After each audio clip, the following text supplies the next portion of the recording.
eyes are on the Arctic. Many states are engaged. Most of them are also democratic. There is a lot to be content about.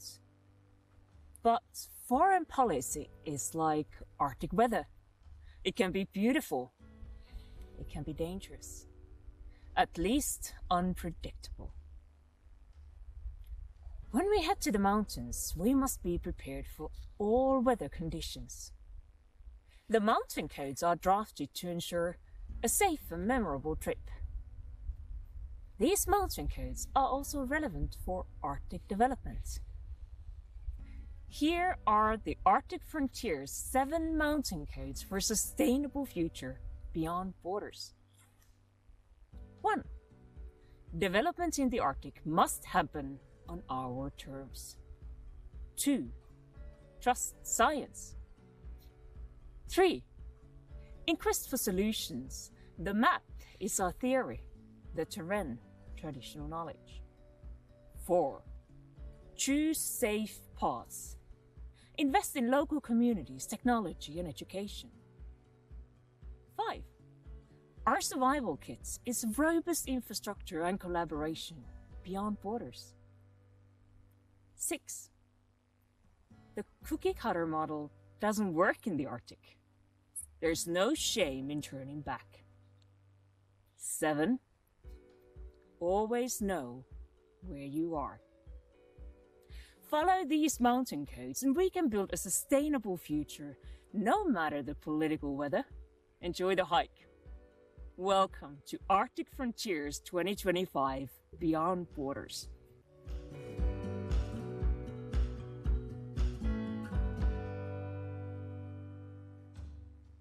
Velkommen til Tromsø og Arctic Frontiers, årets båten. Vi møtes her for å diskutere muligheter og dilemmaer. Klima og miljø, handel og utdanning, sikkerhet og beredskap er alle områder som er grenseoverskridende. Her i den arktiske hovedstaden så møtes vi for å løse de store utfordringene. Skaff deg nettverk, bruk tida og finn deg en ny venn. Vi er deres venner og ønsker dere velkommen hit.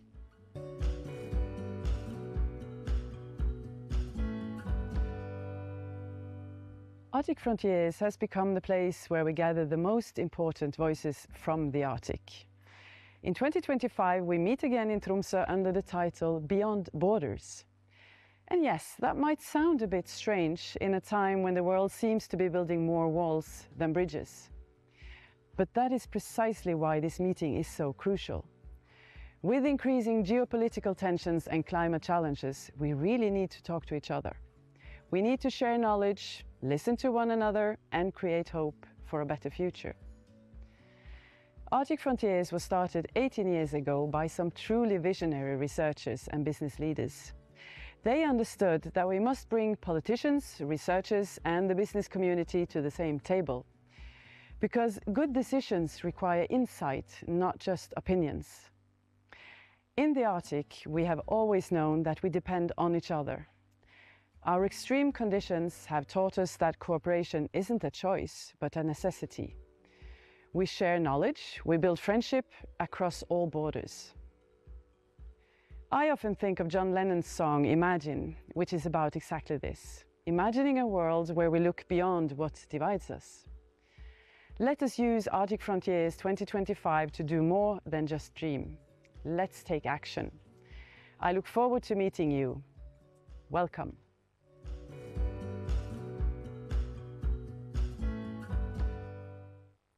Kjære alle sammen, velkommen til Tromsø, den arktiske hovedstaden. Mens verden rundt oss er i endring, tar vi tak i de store spørsmålene fra Tromsø. Hvordan skal vi leve det gode og trygge liv mens krig, ressursknapphet, klimakrise og naturutfordringer for øvrig er rundt oss? Det svaret må vi finne sammen. Det som virker i Arktis, det virker alle andre plasser i verden. Lykke til med konferansen, og lykke til med alt arbeidet. Takk for meg.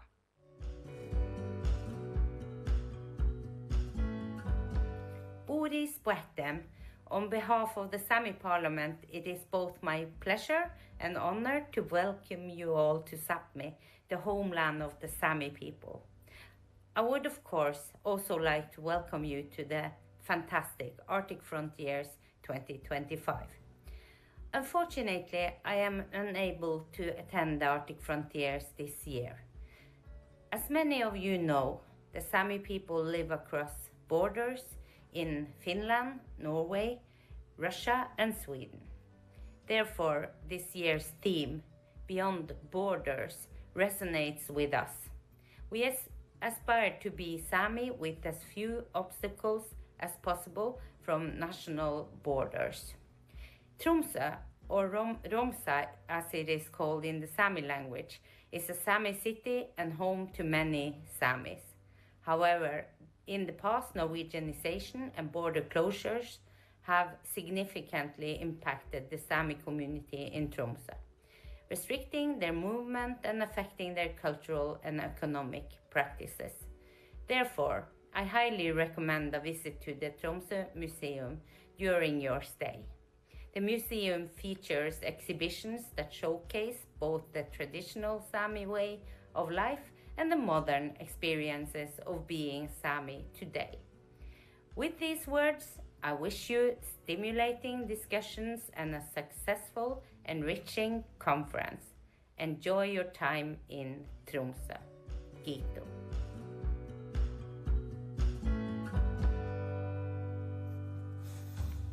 Well, good morning, everyone. I also have the privilege of welcoming you to Arctic Frontiers 2025. Welcome to this side event on restoration and development of low-trophic blue economies in the north. I welcome you on behalf of Akvaplan Niva, who initiated this event, Ava Ocean, Sintef Ocean, and the organization that I come from, the Norwegian Institute of Water Research, NIVA for short. My name is Solrun Figenschou Schellum. I'm Chief Development Officer at NIVA, and I also sit on the board of the Norwegian Blue Forest Network. I kind of want to know who you guys are. Who here in this room is a researcher? Who's a student? Who works for a private company? Good. 1, 2. Who's from an NGO? Good. Who lives in Norway? Who lives abroad? Mostly Norwegians, but a couple abroad. Welcome, all of you. Before we start, we need to make sure everyone knows where the emergency exits are. This is actually a big room that's split. So I think we actually have to go out there. And I think we can perhaps go out there as well. But back to business, literally speaking. In this event, we want to focus on business opportunities in the blue economy in the north. But a blue economy relies on healthy oceans. So we're starting with a session on restoration and moving on to one on blue economy. And in both of these sessions, we're using kelp as an example. And why kelp, you may wonder? Well, kelp is actually the most extensive marine vegetated ecosystem we have in the world. This is an unknown fact to many people.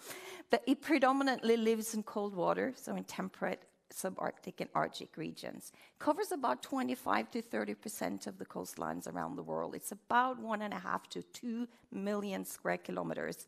It's about 5 times larger than the better known, perhaps, coral reefs. And these magical underwater forests, they're carbon rich, they're biodiversity rich, and they provide a plethora of ecosystem services. But unfortunately, over the past 50 years, we have degraded about 40 to 60% of the global kelp forest, and we keep losing more every year. Climate change, pollution, overfishing are key risks. And in fact, we've lost completely large kelp forests during marine heat waves in Australia, in California. It's happening more and more. So temperature-wise, here up north, kelp forests should be thriving, but they're not. Or at least some of them are not, and we'll hear more about that later. And temperature-wise, we should also be able to farm a lot of kelp up here, but that's also not going so smoothly yet. So what are we going to do to get this all together? Let's start with what we are doing. Our first speaker today will talk about how marine restoration and kelp forests are managed, or perhaps not. in national and international policy landscapes. She's a senior research scientist in the Climate and Environmental Department at Sintef Ocean. She holds a PhD in environmental biology and Master of Science in ecotoxicology. She's a project leader of Climate Rest, which is a huge EU project on coastal restoration from Svalbard in the north to Madeira in the south, and she works with restoration in many other projects as well. Please welcome Ida Beate Øverjordet.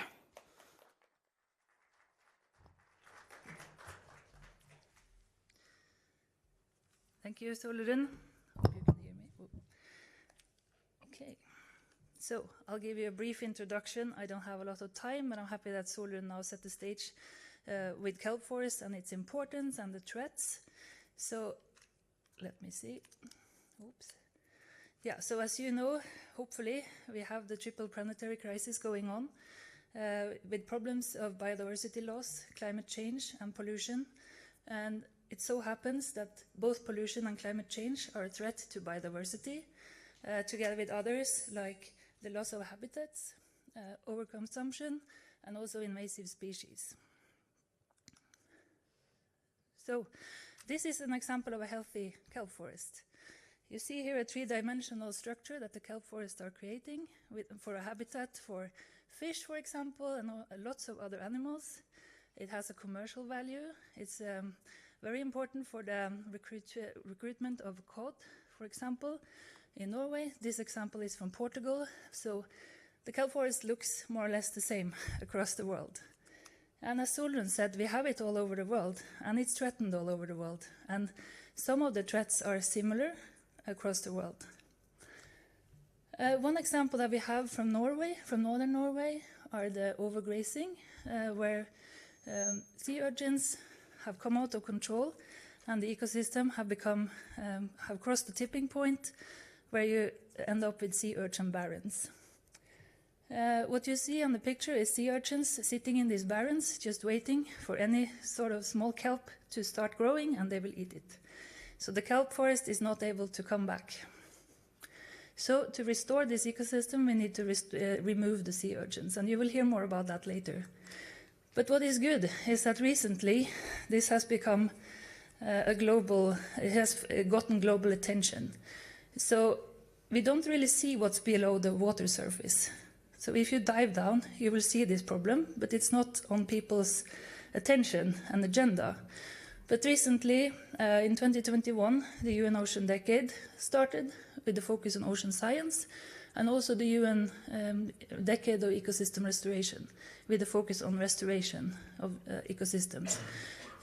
Of course, traditionally, it's been more focused on terrestrial ecosystems than ocean ecosystems. In the EU, it's been a lot of focus now on the oceans as well, to restore the oceans, and different actions to counteract the stressors that we are releasing to the oceans, and also directly restore threatened ecosystems. And with this increased attention, in 2022, we got the Global Biodiversity Framework Agreement, called the Kunming-Montreal Agreement, where all the signatory states are obliged to restore 30% of degraded habitats, and also to protect 30% of their land and sea areas. Similarly, in the EU, last fall, they got the EU Nature Restoration Law. It's a bit less ambitious, but it's at least a law with concrete targets. So they are obliged to restore 20% of their degraded habitats within 2030, and all degraded habitats in 2050. And in Norway, we got the Norwegian Action Plan for Biodiversity, released this fall. It's a direct answer to the Global Biodiversity Framework. It's focusing a lot on restoration in terrestrial ecosystems as well, and also on single species restoration. So I say, what about the ocean? And what about the coastal habitats? We will hopefully hear more about it later in the panel discussion from the Norwegian Environment Agency. But this strategy, from a scientific perspective, it lacks concrete targets, and it's not really an implementable action plan. It's quite fuzzy. So I say that we do need to restore square kilometers of habitats, not only kelp forest, but a lot of different marine habitats. A square kilometer is quite large. I don't know the size of this room, but it's definitely not a square kilometer. And this is already a big restoration project, if you restore this room. We are at square meters. And 1 square kilometer is 1 million square meters. I saw now that we have 15,000 kilometers of coastline only in the northern part of Norway that needs restoration. So the scale is huge. And to achieve restoration according to the targets, we do need action plans with concrete actions that we need to follow up. And we need to follow them up fast in the coming years. And we also need large-scale solutions, which we will hear more about later. And when we have all this, we have other problems that emerge. We need to also coexist with industry and people. So we will discuss this in the light of blue economy and restoration. And yeah, let's see who wins. Usually it's the economy, but hopefully also kelp. Wonderful. Thank you, Ida. Thank you. Give her a hand.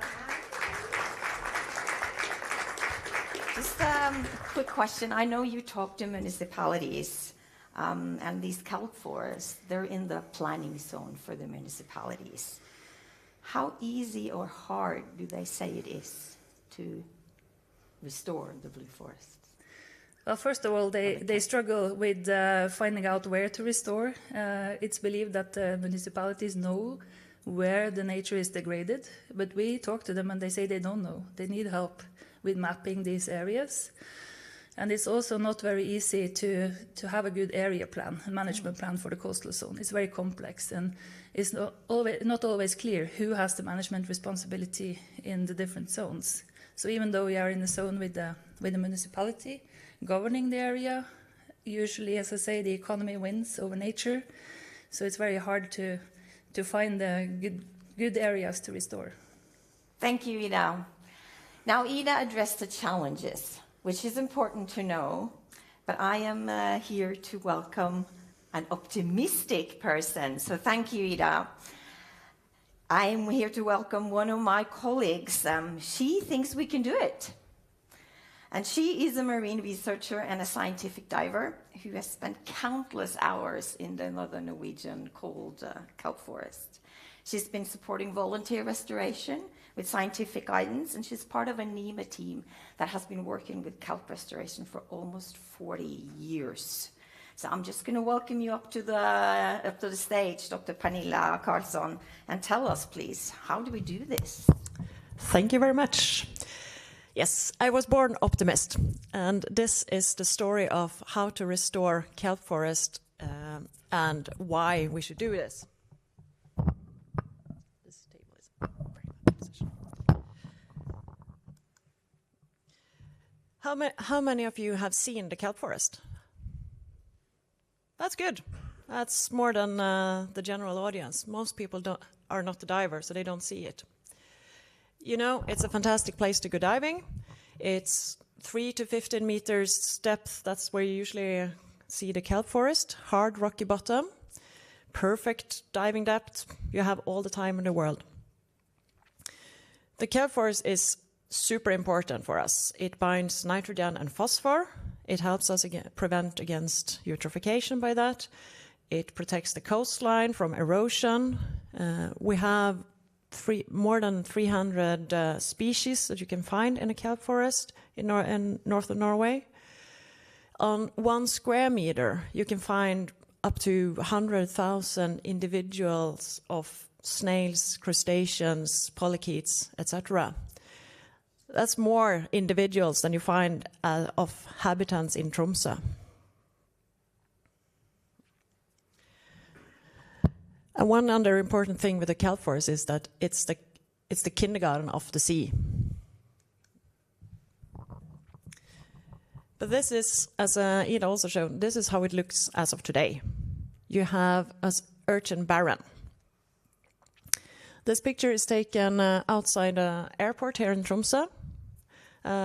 Urchins have, the green urchin has ate around 3,000 to 5,000 square kilometers of kelp forest in North Norway.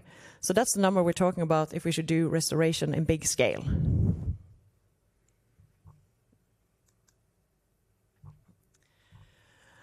And what is the reason for this urchin barren? What have happened? The easy biological explanation is that we used to have a lot of big predators, catfish, cod, etc. We fished heavily on them for the last decades, for the last 50 decades. So, and also in Troms County, where we are as of now, we have very few crabs, meaning that there is another potential predator that could have stepped in, and it's not here. So we need predators, basically. Because what happens when you remove the predators is that the lower trophic level increases. So the urchins, they increased, and that means that the kelp forest decreased.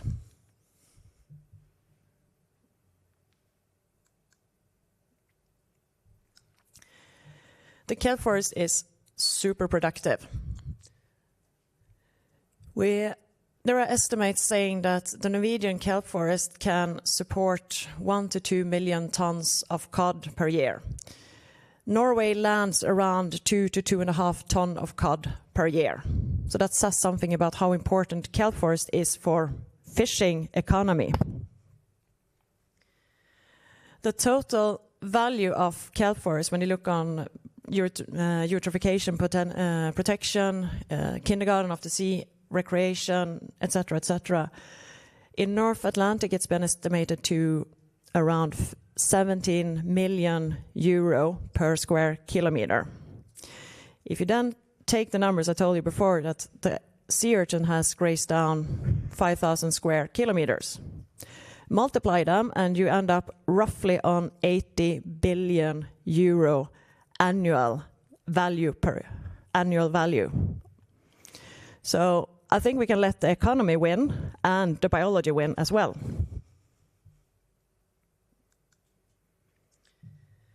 NIVA did some restoration experiments some years ago. We put out large cages on the bottom, removed all the urchins that was inside these cages, and then I was diving between October to the summer to remove any urchins that crawled in here. This was a very easy experiment to see if you remove the urchins, do the kelp forest grow back? Yes or no? And the short answer is yes, it did. So we proved that if you remove the urchins, by being a predator, in this case, me, the kelp forest could grow back. But we wanted, of course, to scale this up as well, to see, can we do this without the cages? So we asked the local diving club, can you remove the urchins in a certain area? And we come and document and see if this works, yes or no. So Tarevoktere organization, they started, and they've been removing urchins in an area in Tromsø for a few years, and they restored 1,000 square meters of kelp forest. So it's grown and has a lot of national, international interest, and there are at least 4 similar sites now going on. The short, easy recipe to do this: engage people, financial support. We have measurable results that researchers collaborate with the volunteers, so we guide them with methods and we tell them what works, what doesn't work, and we document that it works. And that's become also very motivating for the people involved. The obstacles, and one of the parts of the recipe is that it's very much easier if you are a diver or snorkeler, and you need easy access to the area to get this going on an easy way. To do it in large scale, people need to know that it's a problem and need to be able to see it. So tell the world, tell your friends who's not a diver, that kelp forest, it's the kindergarten of the sea and fantastic place to go diving. And we need to do this in large scale with commercial power if you're going to do 5,000 square kilometers. So, yep, thank you.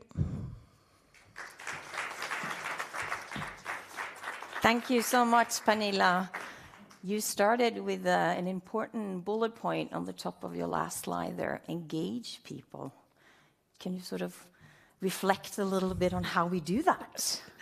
To quote Jacques Cousteau, people protect what they love. Yes. People like most of this room who actually see in the kelp forest, if you like to go diving, you want it to be there. So you want to do what's needed to keep it there. But for most people, they don't see anything below the surface. So why care? So it's I think it's very important, and we see that from the restoration work we've done and how it's grown in Tromsø and in the world, that when people get aware of it, then they start being engaged. And now we can actually quite easily engage school classes and diving clubs, etc. Thank you so much, Pernilla. Give her a hand.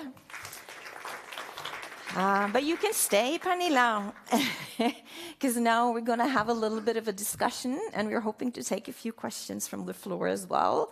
So please think about that. They need to be brief and concise, so be prepared. And I will welcome 2 new faces to the debate, and I would also like to welcome Ida back. And come on, Ida, you can just go ahead and go up. And the first new face that I want to come up on stage has a Master of Science in Marine Biology and Biological Oceanography and has a PhD, and he has worked as a researcher, but he has worked for the Norwegian government or for the Norwegian government agencies for many years now.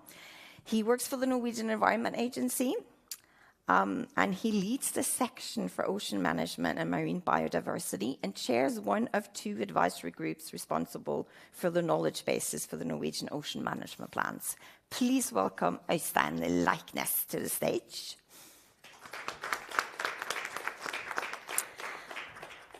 And we're also going to have a second person in this debate. Unfortunately, she had a family reason, so she couldn't come physically. So she's going to be there in digital, and there she is. And this is Dagny Elisa Anastasiou. Welcome, Dagny Elisa. She works for a pioneering technology company, in a way. She's the Chief Import Officer from Ava Ocean. As a leading company, she's leading the company's scallop fishery research in the Barents Sea. The company's work in sustainability issues, and she holds a degree in environmental science and 1 in sustainable solutions. And she's now a PhD candidate on impacts of new technology on the seabed. So welcome, Dagny Elisa. And since Dagny Elisa and Øystein are new here, I'm going to let them say a little bit about their organizations and their role in kelp forest restoration. So we're starting with Dagny Elisa. Please. Hi, everybody. Thanks for having me virtually. So Ava Ocean runs a research project called Ocean Green with partners that are present in the room right now, where we're looking at taking the technology that we've used in the Barents Sea and developing it to be able to develop an urchin fishery that has the goal of kelp restoration. Great. Øystein. Can I use this microphone? Yes. Yeah, I'm Øystein Leiknes. As you said, I'm from the Environmental Agency. We're an agency that works as an advisory body for the ministry. And we do have some ongoing activities, both in restoration, and we also are involved in marine protected areas, trying to find which areas to have an extra protection of, and we also are involved in compiling the scientific advice that goes into the marine management plans, and also provide advice for more local communities for their area planning, and also try to provide the knowledge base needed for taking mitigation actions for restoring areas. So mainly the main focus last few years, I would say, has been restoration-wise, is to sort of remove the impacts factors that degrade the marine system. So it's maybe more difficult in the marine areas to do active restoration. So we have had up until now a focus on the more passive restoration, that is removing impact factors, and by that also trying to find good enough monitoring and compiling the scientific evidence needed to decide where and how to engage in restoration. Thank you so much, Øystein, and welcome to all of you. So we have research organizations here, we have the government represented, and we have the industry represented as well. So that's a good mix. I'm going to start by asking the researchers and the private sector participants what the top 3 things are that we can do to restore the kelp forest, and who needs to do what. Dagny Elise, do you want to start from your perspective? Yeah, that is a bit of a challenging question, because you try to figure out where the priorities are. But from industry side, there needs to be, whilst there is a want to participate and develop fisheries or restoration projects, there needs to be the right incentive and opportunities for an understanding from, I would say, the government side, as well as new financial models that can support those.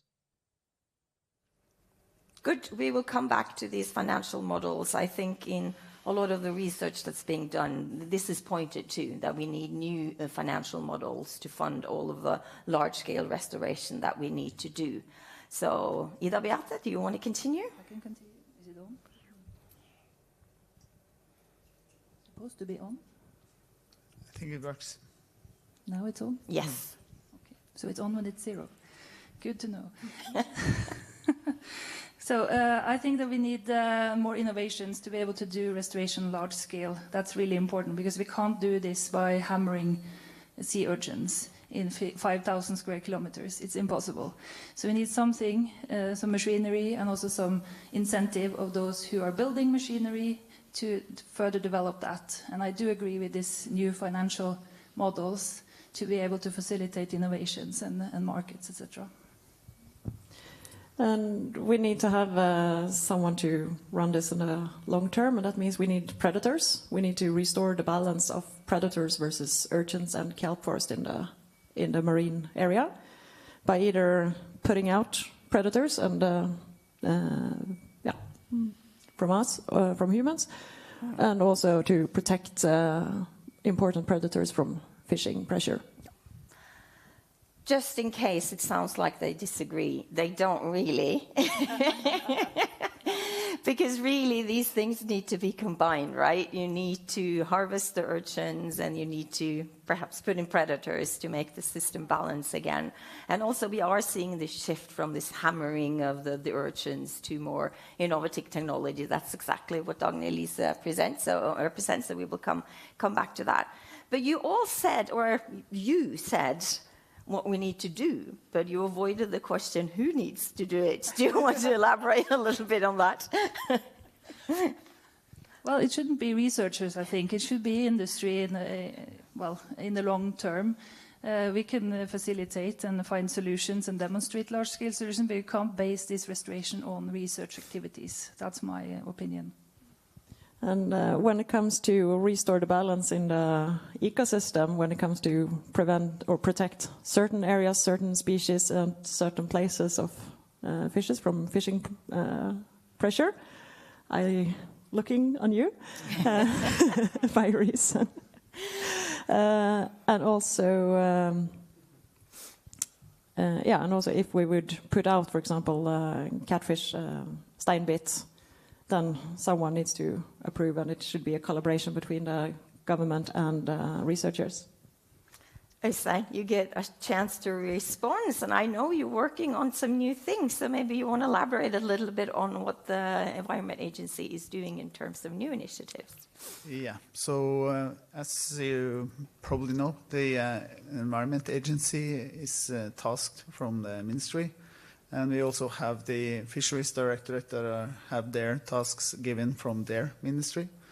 And both ministries have now given directorates the task for this year to provide a report on how to make measures that will restore kelp forest along the Norwegian coast.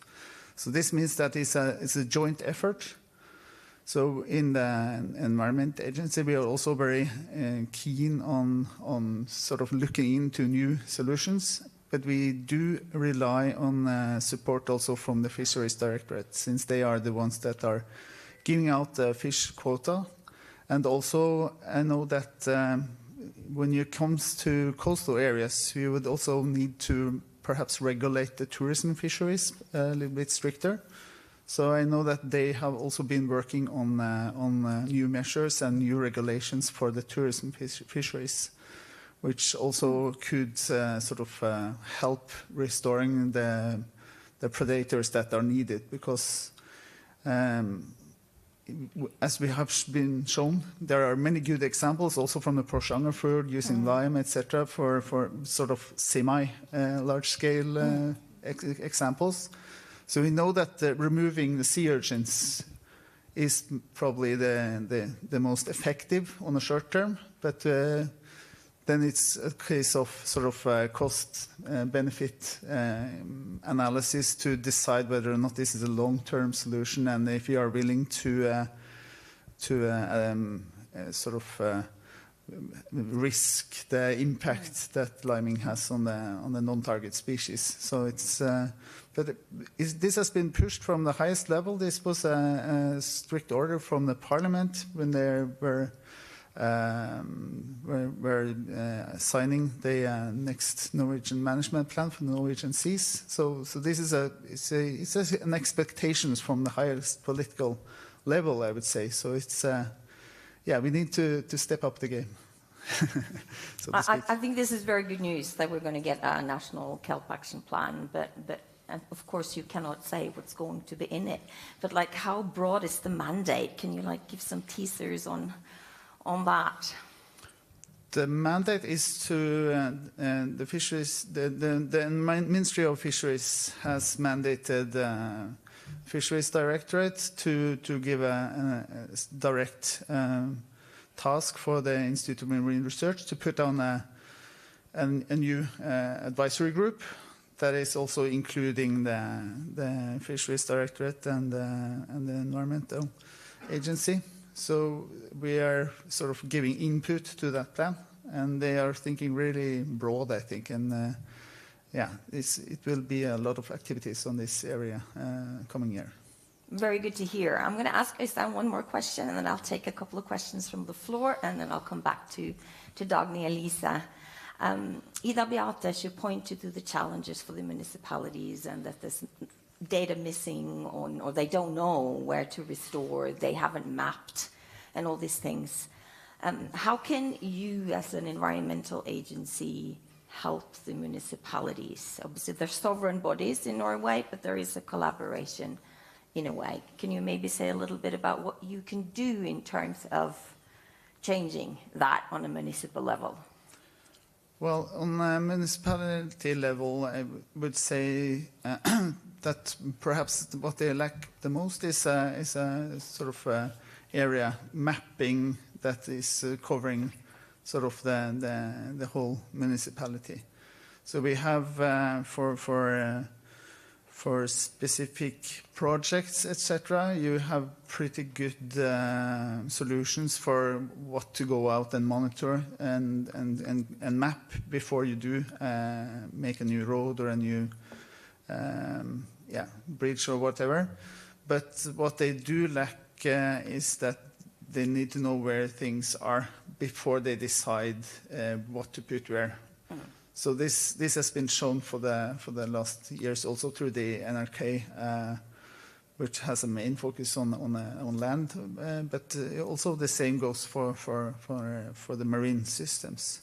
So for this year, we are starting to develop some new projects to see how we from the agency level can provide some tools to make a more covering map, a better map for map solutions for agencies, and for that we are looking into solutions to combine satellites with drone imagery, and instead of going out and using sort of mapping square by square, because we will never get a full coverage in that way. So we need mapping, better mapping solutions to get a full cover map, but also have methods to go into specific environmental impact assessment when you have decided on sort of the main areas.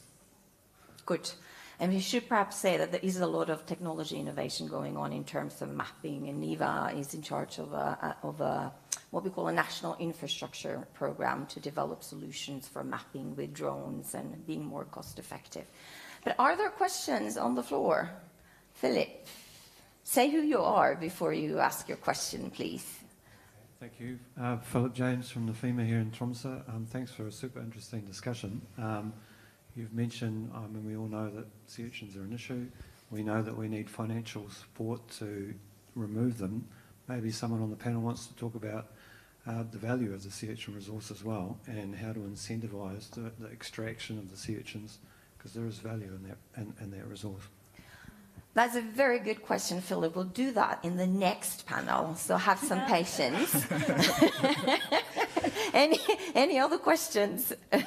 I could maybe briefly comment, because it's very important that we have a value on these sea urchins if there's going to be an incentive to harvest them in the long run. Absolutely. Otherwise, it will collapse. It's not an incentive to develop these industries. So, short answer. And to just further elaborate on that, when I started working with sea urchin removal and kelp forest protection in Tromsø some 6-7 years ago, you couldn't buy urchins in Tromsø, but now you can actually buy them around the town on restaurants and local fish storage. So there is something happening, and that's good, because if it's one thing we humans can do, it's to fish out a species. Yes. And question down here. My name is Petter Økseth for UIT. My question is sort of related to financial support. Could you say something about who is sort of willing to support recreational work, especially regarding private sector, or is it only public in a way? Sounds good. I'm going to go to Dagny Elise on this one, and she's going to answer that question. But can you start first, Dagny Elise, because your company did something new. You know, we talked about you can't go around and hammer all these urchins. You took your scallop fishing technology and thought, we can maybe use it to harvest urchins. Can you say a little bit about that innovation process and how your tool works? And then what are the possibilities and the limitations in a tool like that? And then we'll come to the funding. Go ahead, Dagny Elise. Yeah, thanks. Thanks for the question. There's a few comments that have been coming up in my mind whilst I've been listening to the discussions right now.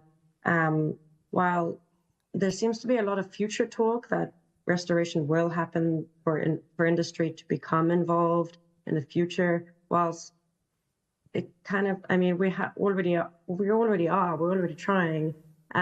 So I do believe that there needs to be a little more recognition and understanding that there is willingness to come to the table. The table just kind of needs to be put there and have a little more open discussion around that. And Ava Ocean, currently we saw this opportunity in the Barents Sea to reinvent seabed harvesting by opening a new fisheries, and we did see that the opportunity can be translated. There could be a technology transfer, coastal fisheries, to develop this. There is the question about the value of sea urchin is very interesting as well, and I definitely think we are stuck in a bit of a stone and a hard place in that sense, where how are you supposed to develop the value of a product at the same time as driving and financing innovation. So whilst we do have the Norwegian Research Council Innovation Norway really backing the project, we have invested many millions into this project ourselves because we do see the potential in that, as long as we can see that there is support from the government side in the future. Very good. I know that Ida, Beata, and Pernilla are also talking to other companies that are interested in sort of supporting and investing in kelp restoration. Can you say a few things about that, and then we'll come back to Øystein? Yeah, so there's a lot of private companies who have an interest in financing restoration with different motivations, for example, through carbon credits and also biodiversity credits. And I think that it's time that we step up the facilitation of this to be able to use this funding to do good things for nature, to be able to restore on a larger scales, because there is a willingness to pay. Oh, totally agree. Good. Short and sweet. And then, Øystein, I'm sure this was nice to hear from you, because everyone tends to look at the government when they talk about funding, and we all know that we're talking about a lot of money to do all this large-scale for reforestation, if you can call it that. What is the discussion now on a governmental level in terms of financial model? What are the expectations that you have to private sectors, to other players in society, and what do you sort of foresee as the new financial models moving forward? I would say that economy is not my strong side, so it's I can't promise any sort of solutions that would sort of feed into private companies. But what we can do is to provide the overview of the measures that are possible to use, and to sort of highlight what is needed, what are the measures that will help the kelp forest, and provide insight for that to the government, and also through the work of ecosystem accounting and putting in the sort of the climate aspect of this might also increase the sort of possibilities to put money into this, and in the same way that we can find money for carbon storage, for CO2 quota, etc., etc. So in that sense, we are also working along that axis in my section, because we also have the responsibility for combining climate and the ocean in my. So we do have one representative who is currently in an expert group in IPCC that are working on how to take into account the restoration and blue forests in the accounting when you're doing IPCC work. So she's currently planning and preparing for a meeting in China this February, and where they are looking into how can we make a carbon budget that involves and includes the blue forests, and that's on the agenda. So if you can sort of highlight how restoring blue forest is both a climate factor and also very important for the biodiversity itself, then this would, I think, perhaps highlight some solutions for the politicians. And yeah, we can come back to, I think, more concrete if we are able to sort of show how you can balance this budget, then it's easier to sort of highlight the value, I would say, also in climate terms. Yeah. Yeah, go ahead. A very short comment to that, because it's already been established in Japan, some climate credits for kelp forests. So we could look into what they are doing and try to adopt that here. But it's very important that you can document the long-term effect of carbon storage. So It's not trivial. It's a lot of work, but very important. And Japan was also the first country to report on these emissions in the national inventory report to the United Nations Climate Convention. That's a huge topic. We don't have time to go into that. But I'm going to ask Dagny-Lise if you could ask for one thing to sort of help private companies contribute in large-scale restoration. What would you ask for?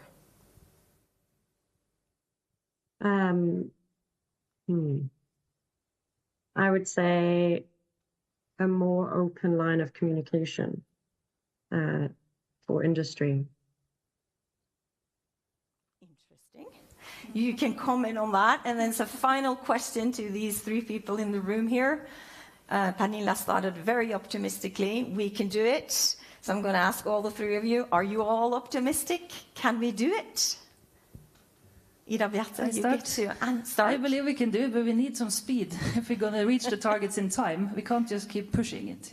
We need concrete actions now. Pernilla. I was born optimist. Yes, we can do it. We also need to work on implement the predators parallel to removing the urchins to get these things going on a long-term scale. Øystein. Yeah, with joint efforts and all sectors pushing and contributing, I think we can do it, yes. Wonderful. Thank you so much. Thank you to all of you.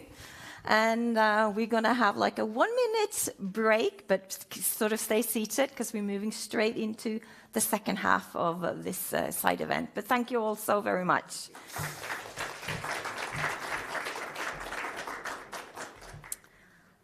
And really, this is the quickest break ever. I think we'll just go on. So we heard about restoration now, and it's key to have these healthy forests for any kind of blue economy efforts. If you don't have a healthy ecosystem, it's tricky to harvest ecosystem services from that ecosystem. So in this second session, we're going to talk about low-trophic blue growth and new business opportunities.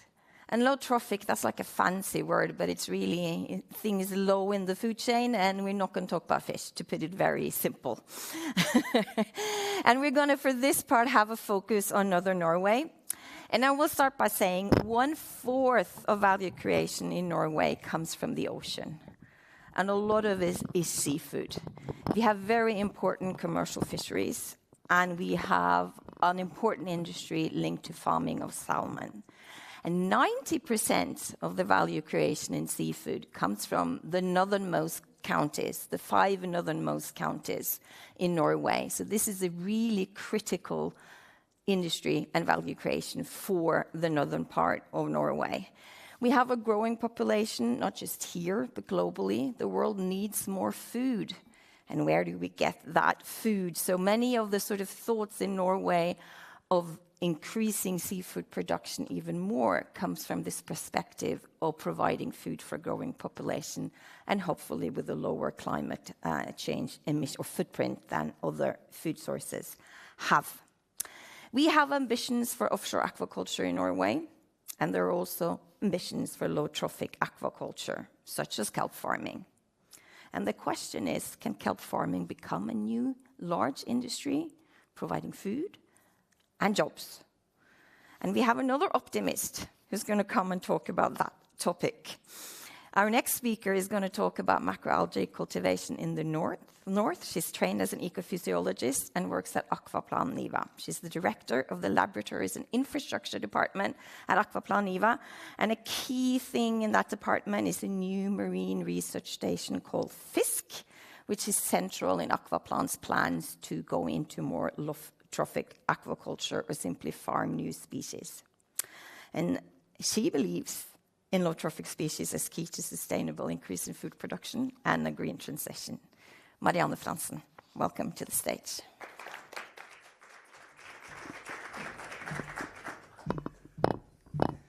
Thank you very much, Solrun. First, a brief introduction to macroalgae cultivation. Macroalgae seedlings are produced from spores harvested from local sporophytes, also referred to as parent plants.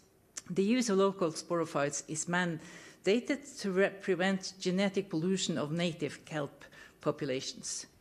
The spores are seeded onto growth substrate and cultivated in a controlled laboratory environment for 1 to 2 months until they are deployed into the sea.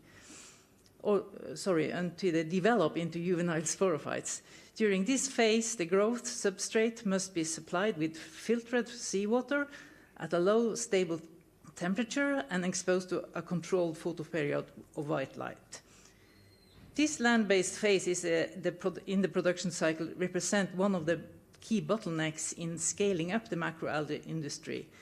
And efforts are now focused on developing direct seeding methods, which aim to significantly reduce or eliminate the need for this land-based stage. The seedlings are deployed into the sea during late summer and winter and are harvested in spring or early summer. Once deployed, the seedlings require no external input, such as fertilization, freshwater, or chemicals. During the sea phase, the kelp provides several nature-positive benefits, including carbon sequestration, the uptake of excess nutrition, and the enhancement of biodiversity by offering forage and shelter for juvenile fish and invertebrates. Kelp must be harvested before significant fouling of epiphytic organisms occur. In southern Norway, harvesting typically begins in April-May, while in Tromsø we are harvested successfully as late as June-July. Global macroalgae production in 2023 was 36.5 million tons. And this accounts for more than 50% of all marine aquaculture production in the world. However, 98% of the macroalgae produced take place in Asia.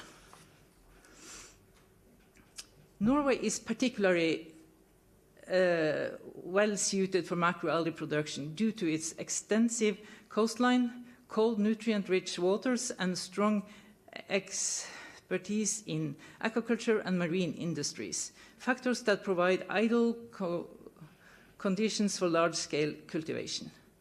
The first cultivation site for macroalgae in Norway was approved in 2014.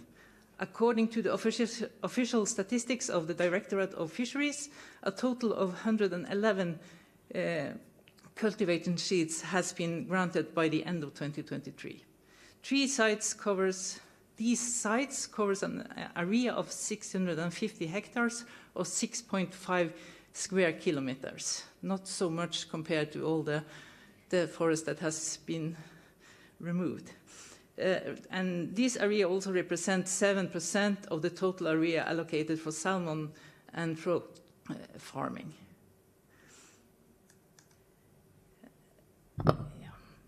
Of the 111 approved macroalgae sites, only 8 are located in Norway's 2 northernmost regions, and less than 25% of all the granted sites are currently in operation. So the red numbers shows how many is actually in production. Despite Norway's natural advantages, the country has traded only 50 to 340 tons of cultivated kelps annually between 2015 and 2023, generating a maximum annual value of 8.6 million Norwegian kroner, or the same as approximately 735,000 euros. This output is negligible compared to the global macroalgae production of 36.5 million tons. However, Norway's potential for macroalgae cultivation is substantial, with estimates suggesting an annual production capacity of 20 million tons by 2015. To realize this potential, we need to allocate a huge area, 2,000 square kilometers, approximately the same as what the sea urchins has eaten. And there is a lot of development, of course, that needs to take place. We need to produce more food to meet the demand of the growing global population. And we need more renewable energy to drive the green transition. Despite covering 70% of Earth's surface, the ocean currently supplies only 3% of the food we consume. Cultivated macroalgae has the potential to play a key role in addressing both food security and the green transition. Macroalgae farming is an exceptionally sustainable form of biomass production, as it requires no feed, fresh water, or fertilizer, and does not compete for land areas, which becomes a scarce resource. Moreover, macroalgae cultivation provides several environmental benefits. Through photosynthesis, macroalgae capture energy with absorbing carbon dioxide and dissolve nutrients from the water. This process helps reduce greenhouse gas levels, counteract ocean acidification, and alleviate eutrophication in areas with high organic loads. Macroalgae farms also enhance biodiversity by serving a viable habitat for many marine species, including nursery grounds for juvenile fish.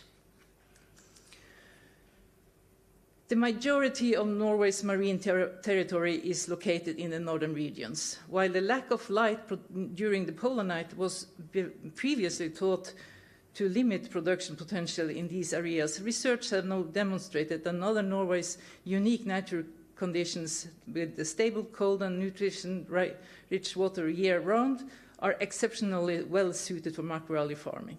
These conditions enable a prolonged growth season as biofouling occurs later compared to regions further south, and also leads to higher biomass yields. Additionally, macroalgae cultivation presents the opportunity for a smart specialization and transition to the green shift, and to create sustainable jobs and generate incomes for coastal communities in the northern regions. To succeed, developing macroalgae cultivation as an emerging new industry in Norway, good intentions and ambitions need to be followed by concrete action.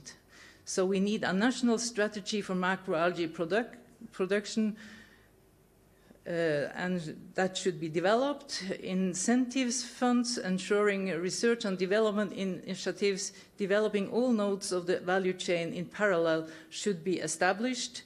An allocation and designation of aquaculture areas at sea for low-trophic aquaculture should be conducted. And with that, I would thank you for your attention. Thank you, Marianne. We need to hear more about your thought on this national strategy, but we'll get back to that in the panel a little bit later. Earlier on, Dagny Elise was here from Ava Ocean. She's going to come back. And they harvest all these urchins. If you've never seen an urchin before, the way it looks when it comes out of the water, you can come up here and touch it. I can say that when I was a kid, we used to make art from these things because my mother grew up by the sea. So there it is. And Dagny Elise, when you harvest all these urchins, the question is, what do you do with them? Is it a waste or is it a business opportunity? And with that, we're back to Philip's question. So, Dagny Elise, please go ahead. Okay, hi, thanks for having me back again. So as I'm just going to follow up a little bit on what I mentioned earlier, and talk you through a little bit about the project and how we see this developing. Let's see if I can switch. There we go. So originally, Ava Ocean developed this scallop fishery, right? And we, up in the Barents Sea, we decided to focus on this term precision harvesting, where this is the first time that this is being done underwater for fishery. While we believe that in multiple fisheries, there's a gap that there's a technology gap that needs to be closed, whilst taking the systematic approach to various challenges. And so we decided, and then we saw this opportunity with the coastal fisheries potential and kelp forest restoration, where we wanted to look at developing the concept of restorative fishery. You have restorative aquaculture. This is a term being used quite often, but you don't really hear the term of restorative fishery. And how do you develop that? And so the Ocean Green project looked at being able to combine the various problems, the various solutions to a problem, taking, again, the systematic approach to look at how you can do that. And so whilst we want to restore the forest, we want to restore the ecosystem, you need to do it by developing the tool and developing the harvesting tool, so it can actually be used for fishery, so collect the urchins, but also meet the needs of restoration, so be able to go very shallow, be able to access and collect a certain amount of that biomass, to have that phase shift and be able to go on these uneven substrates to be able to actually collect urchins where kelp is supposed to grow, right? Not just where it's a flat seabed. And then, of course, you need to make it commercially viable. So going back to that question about this value, currently the urchin doesn't really have a value, which is a problem when you look at the value chain and developing a market. Whilst, yes, a few % of urchins can maybe be eaten by people, but I don't think that restoring large-scale kelp forests can be done by only aquaculture of the large ones. You need to be able to make products. You actually need to be able to make a portfolio of products to be able to support such a economically intensive fishery, or to start. You know, the R&D around innovation is very financially heavy. You need to invest a lot with quite low returns in the beginning. So there has to be a very large potential in the future. And again, then engaging the people obviously is always necessary. As what was mentioned, you know, people only care when they're in the center of it. And so when you're thinking about how you can scale restoration, you have to almost make a business case for it, right? You need to be able to look at what the majority see as waste and make something out of it. So whilst there can be methods such as liming, but this doesn't really take a circular approach to creating some sort of value out of it. Whilst, yes, you have value in ecosystem restoration, biodiversity, but it's not a tangible market right now. It's all theoretical still, I guess, unless you're in Japan. So you need to be able to create market opportunities, and you need to demonstrate what you would call this return on investment, this ROI, which of an ecological project. When you're able to do these three things, you're able to then see that maybe large-scale restoration can be done from the industry side.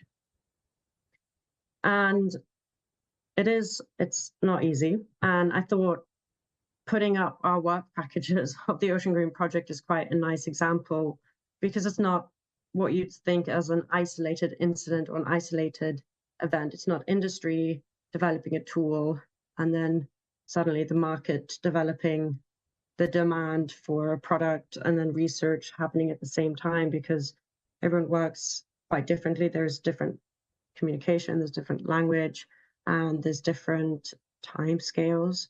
I think it took us 4 months to realize that the way industry defined large scale was very different to what the researchers would define as large scale. And so there's always this these challenges. And I've always used this slide here where where it shows our funders, the project owner, the research partners in the industry, and it looks quite neat like this. But when you were to lay that over with the movement of information and research between each partner, you see it's actually, this kind of looks like a systems model almost, with the various feedback loops, which is really important when you think about how you can actually develop a market and a value chain. It's not just the one part. You have to, we're in this, the restoration and the fishery sit in the strange place where you need to develop the whole market value, the whole value chain at the same time, right?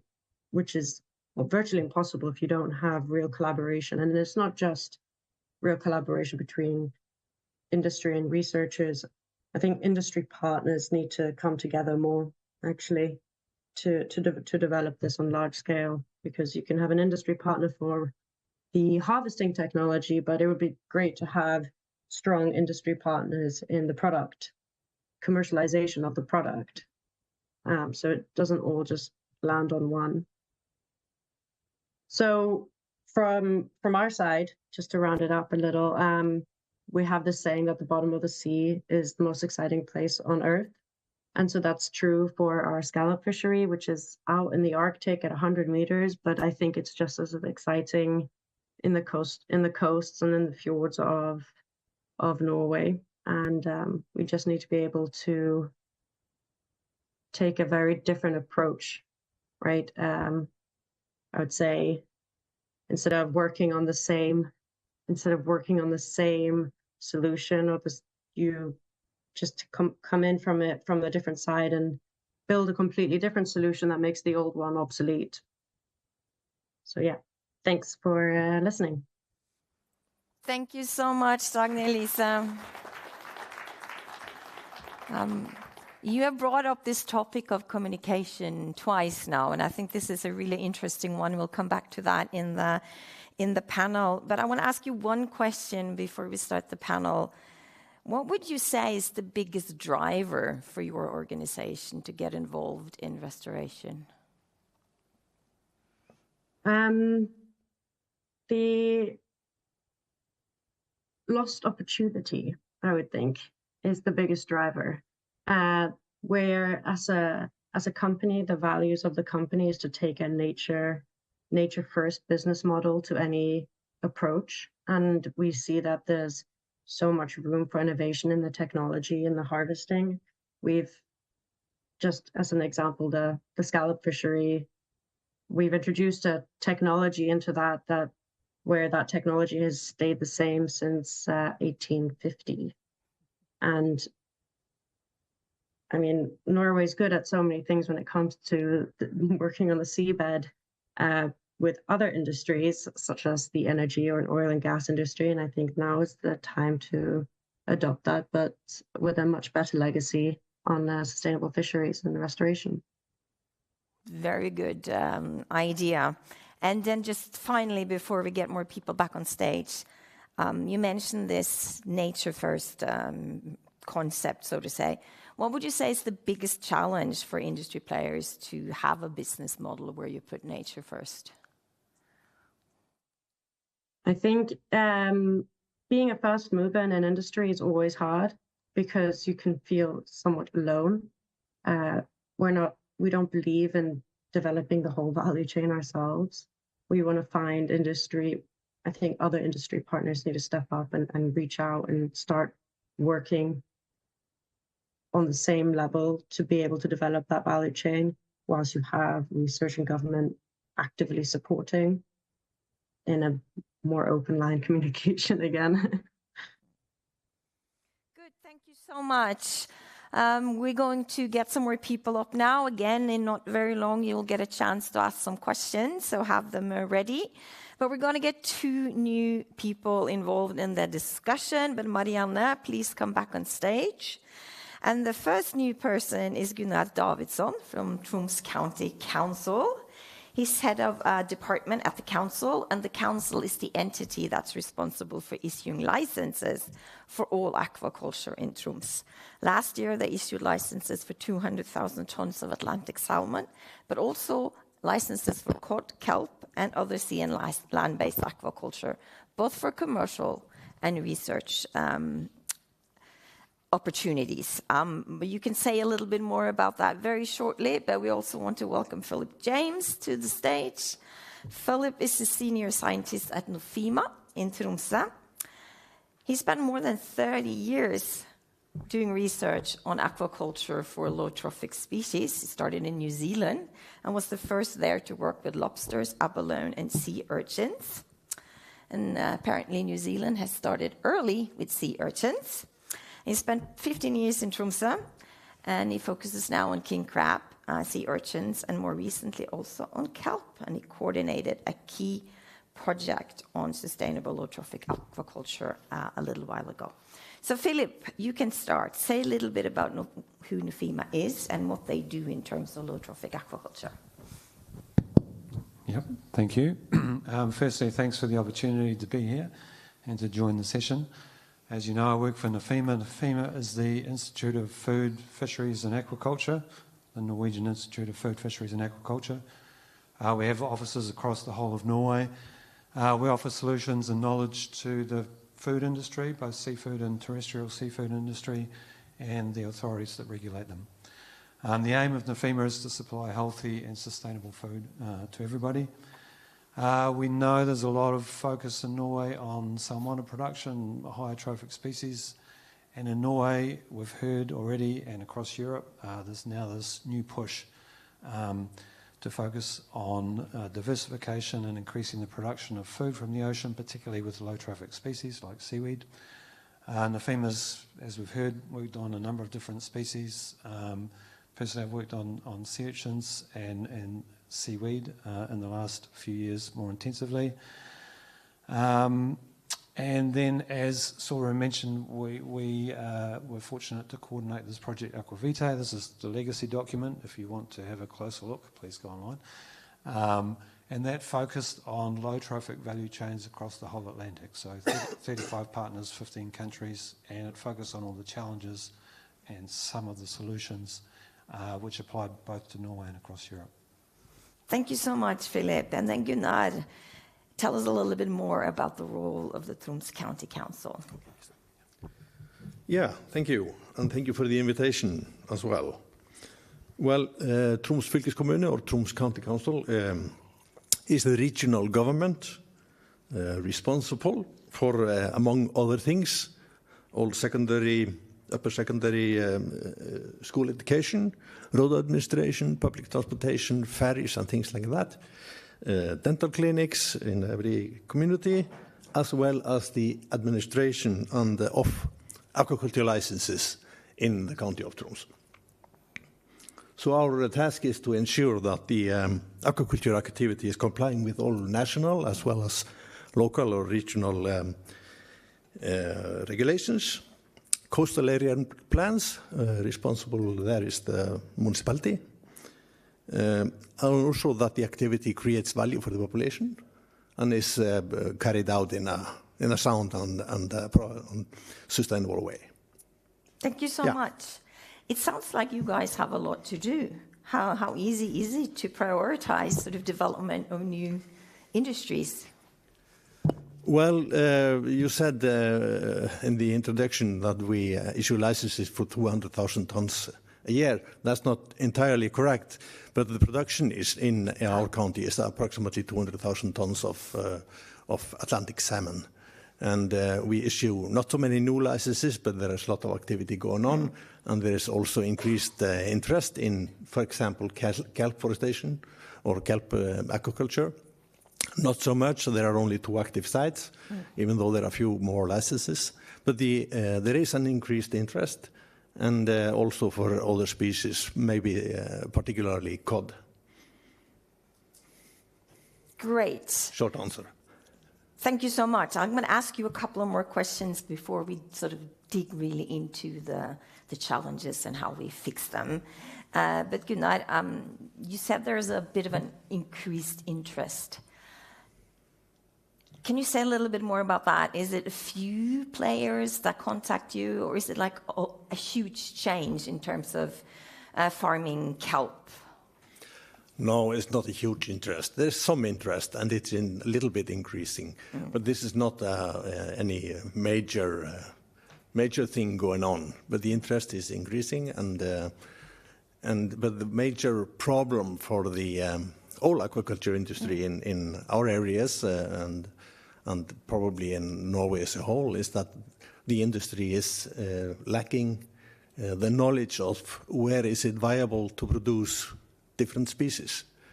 We have very little mapping of the seabed and the ecological systems, and just to a certain extent we know the temperatures and the currents, but we need lots of more information on what the seabed and the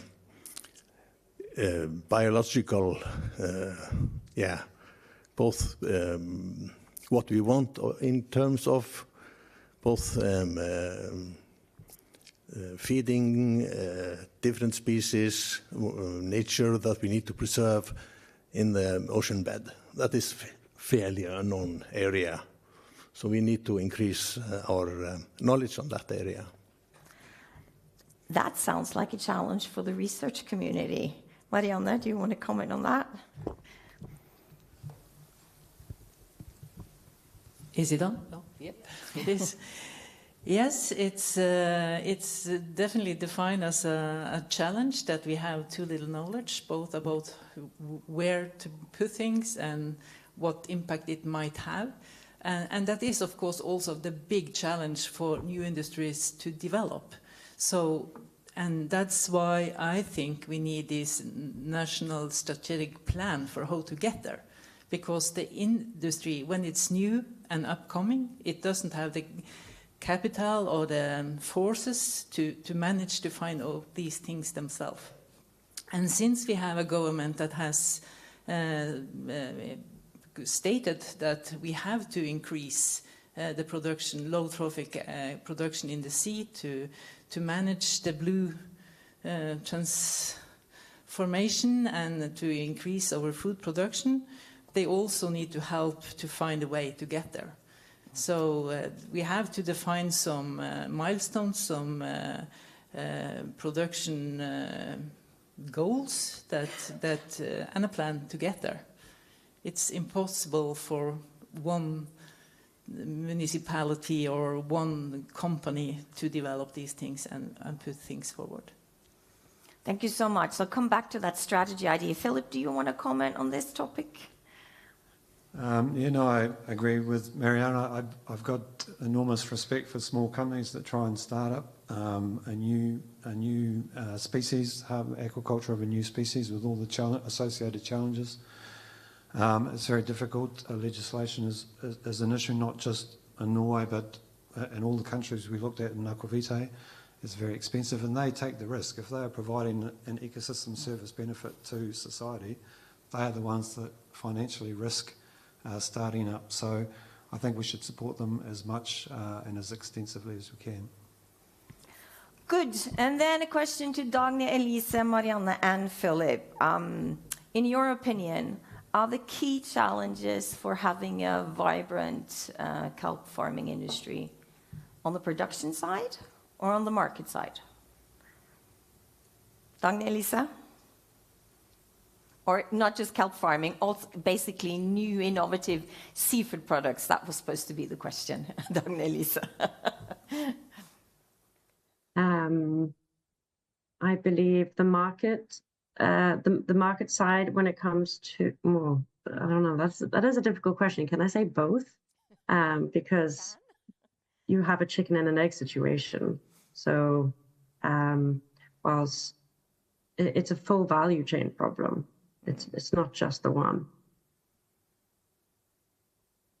That's my answer. Thank you. Marianne? Yes, I also definitely think this is a chicken or hen dilemma, and we need to develop all parts of the value chain. Like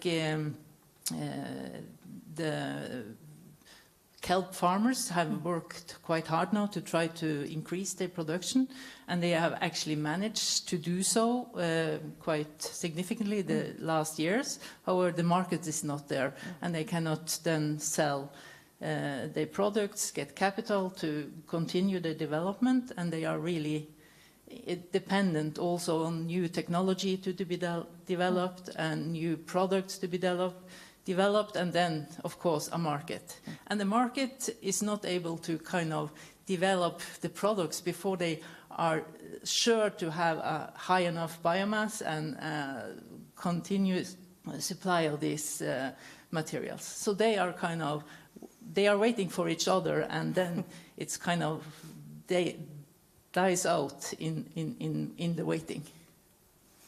Philip? Yeah, I agree. You need both.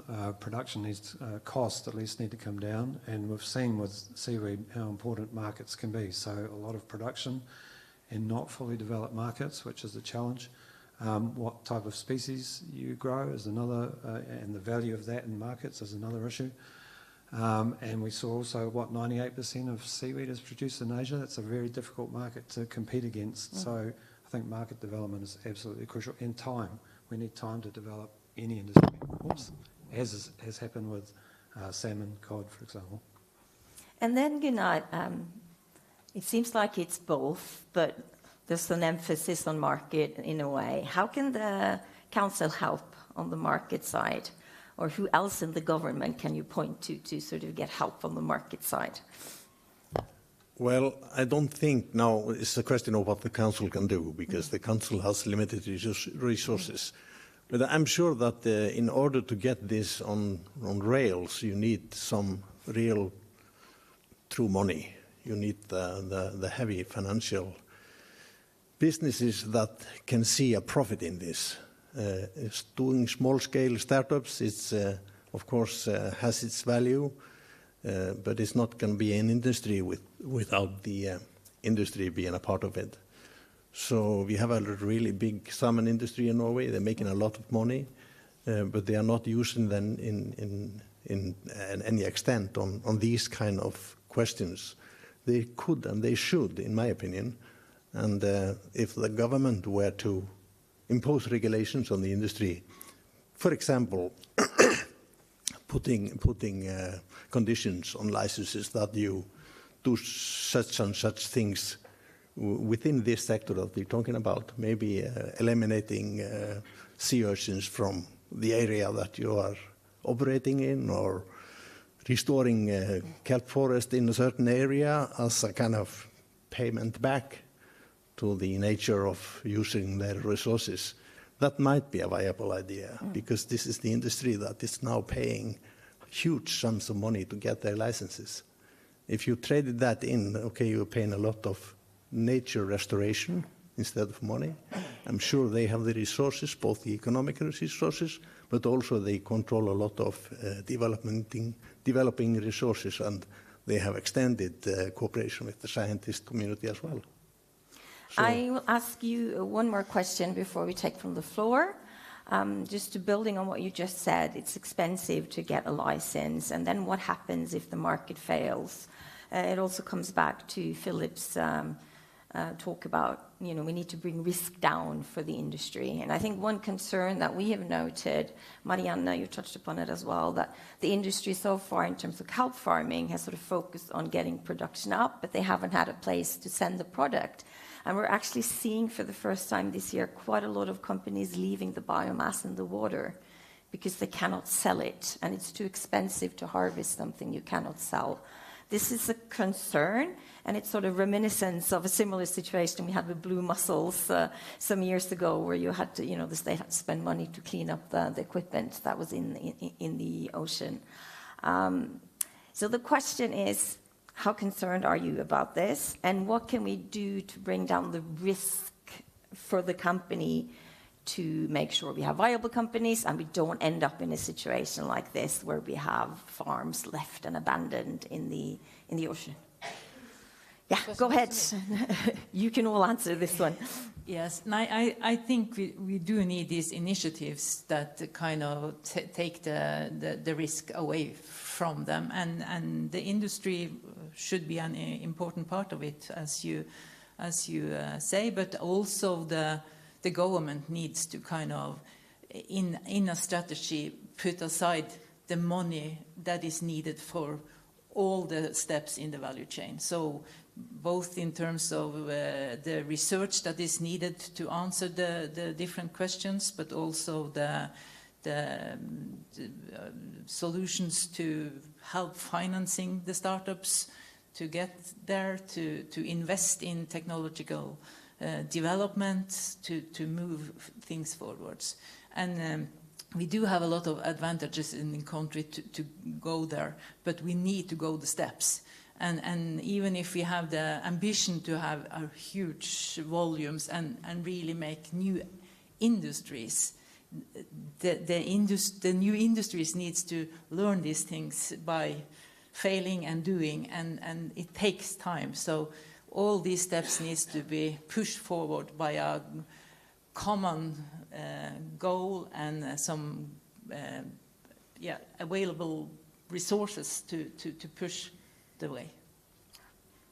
Anyone else? I really like the idea of incentives for large companies, particularly in the salmon industry. Obviously, that's a very successful, incredibly innovative industry. And we have examples of Leroi with their daughter company, Ocean Forest, growing seaweeds, and that should be encouraged as much as possible, I think. Good night. Yeah, well, the challenge is getting the economic incentive to do the right thing. Often that makes things change. I mean, good intentions are very nice, but they are seldomly enough to make things happen, at least at any scale. Mm-hmm. So it needs to be viable economically, and you need incentives that push that forward. I'm going to let Dagny-Lise answer first. What do you need to bring down your risk in the kind of innovative seafood production that you do? I think this is a really good point to bring up.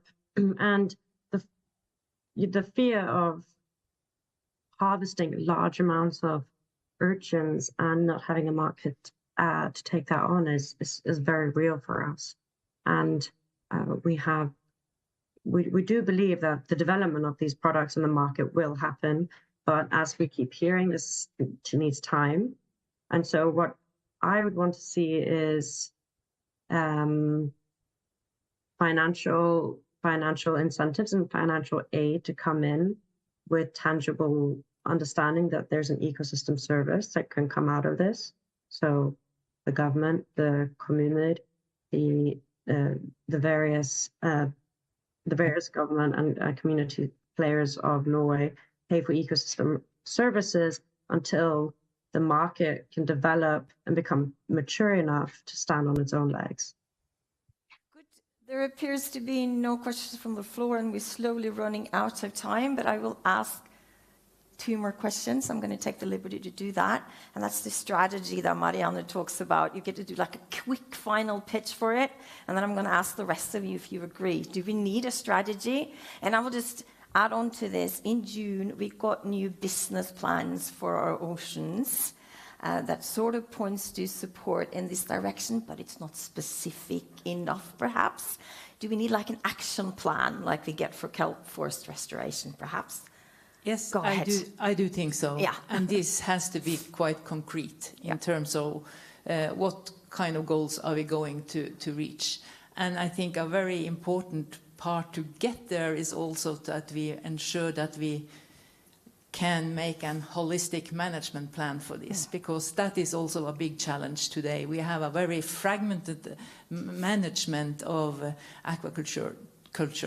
And the management is definitely developed to take care of the salmon industry. Uh-huh. And it's not it's really don't fit the new energies at all and make it very difficult for them instead of helping put things forward. Good. Comments? Yeah, I don't disagree on that, but I think we perhaps on the high-level government area we need a financial solution for the mapping of the coast. We have this startup project, pilot project in marine grunnkart, marine seabed mapping, as well as biological mapping. And this has been stalled by the Storting for too long, I think. We need to put money into this to ensure that our future management of the seabed coastal areas are based on science and knowledge, not on can I do that? Does anybody have any objections? And if they don't, I can do it. That's the way we have kind of developed the seabed or the sea use in Norway for the past 50 years. We can't keep on doing it. Thank you. Philip, do you have a final comment on this? Yeah, no, I agree. A long-term holistic plan obviously is absolutely agree on that. I think education perhaps is another thing that we need. I mean, people are willing to support that type of industry, but they need to understand what the benefits are. Yeah. Dagny-Lise, do you want to have a final comment on this? I agree with everyone else on the panel right now that having a very well thought through plan is necessary. I do really like the comments around the ideas around the incentives to develop that further. Wonderful. I wish we had time to talk a lot more about this communication topic that you mentioned several times, Dag-Melisa, but I think we're actually out of time, so I hope you spend the break talking together. That's kind of what the whole event is for, to bring business and government and research together here at Arctic Frontiers. So please do spend the time to do that. If you do have a minute and want to see what else sort of treats that Pernilla brought from the ocean, you can come up here and talk to Pernilla during the break. So at this stage, I want to thank you all very much for participating in this panel. There are some challenges to do, but clearly also some opportunities and some enthusiasm for this topic as well. So thank you all so much, and give them a hand before we close.